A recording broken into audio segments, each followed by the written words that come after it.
seul le cœur attire l'onction. L'Esprit du Seigneur est sur moi. Il m'a envoyé pour libérer ceux qui ne peuvent pas se défendre, pour annoncer, c'est l'année où vous verrez la bonté du Seigneur. Je veux encore ajouter que l'onction est le moteur du service. Je ne peux pas servir le Seigneur sans être qualifié, sans onction. Être oint du Seigneur, c'est être choisi. Des fois, nous demandons l'onction de Dieu, nous demandons l'Esprit de Dieu pour juste s'asseoir, pour que les gens puissent savoir qu'on a l'Esprit de Dieu et voilà. Quel est l'état de ton cœur? Quel est l'état de mon cœur?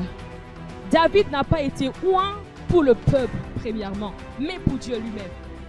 Tu as été oint pour l'Éternel d'abord.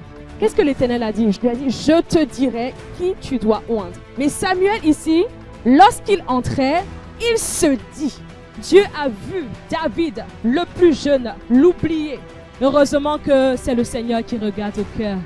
Tant que tu ne seras pas là, dans ta famille, les choses ne bougeront pas. Les choses n'avanceront pas. Tant que tu ne seras pas là, la bénédiction qui est attachée à ta maison ne sera pas là. Parce que Dieu a mis, il a placé quelque chose en toi. Lorsque nous recevons l'onction de Dieu, aussitôt ce que Dieu a mis en nous devient visible pour les uns et les autres.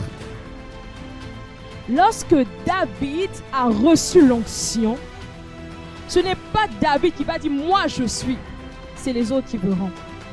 Je suis en train de dire tout simplement que lorsque nous avons l'onction de Dieu en nous, avant même que les choses arrivent, cela se voit.